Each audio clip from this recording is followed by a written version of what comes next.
Welcome back to another edition of Movie Highlights, where we take a movie that I think should be highlighted more, a movie that, whether it did good or not at the box office, that I like to highlight for those who have not seen it, and even those who have seen it and enjoyed it might want to take a second look, third look, fourth look, or fifth look, just to enjoy the picture again.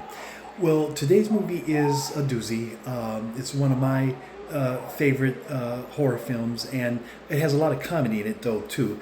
And today's movie is simply called Return of the Living Dead, from 1985, directed by Dan O'Bannon. And this is a movie that we're all familiar with, the Night of the Living Dead, Dawn of the Dead, and Day of the Dead, directed by George A. Romero, his Dead films, which I will be highlighting more of his films on this platform also. But Return of the Living Dead kind of uses Night of the Living Dead as its source material, as it states at the beginning that one of the characters mentions that the dead that we saw in Night of the Living Dead are some of the dead that are featured here. So it starts in where we start in a warehouse. There's a warehouse manager training a new guy for the day. And when he mentions the bodies from Night of the Living Dead, that the government had shut the whole project down and put them in these canisters filled with a gas that reanimates the dead, he shows him one of the barrels.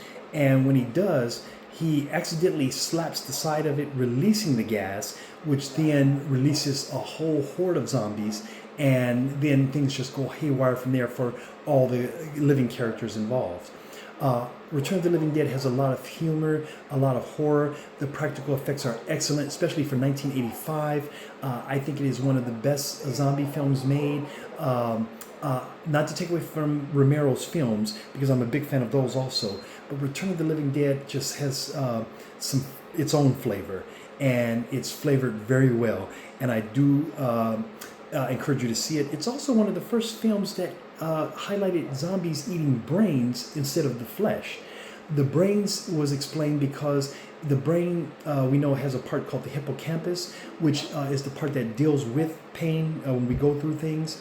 And Dan O'Bannon, I saw him in an interview, and he said that he thought of that what if they could feel themselves rotting, and in order to make the pain go away, they ate the brains of those living, which would help ease the pain. So that being said, I do encourage you to check out Return of the Living Dead from 1985. It is a wonderful, fantastic film. Again, it has great practical effects.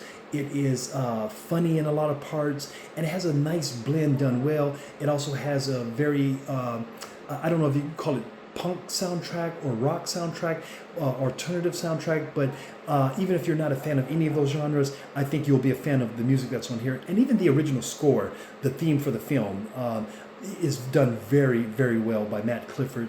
And everything in this movie is just executed very well, in my opinion. I do recommend that you check out Return of the Living Dead if you haven't seen it. And if you have seen it and you're a big fan, maybe watch it again, today, if you get a chance. Okay, well, with that being said, I thank you all for watching.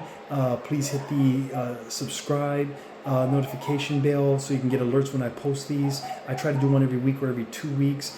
And then, and comment. Feel free to comment. All right, well, until next time, I'll see you at the movies. Bye-bye.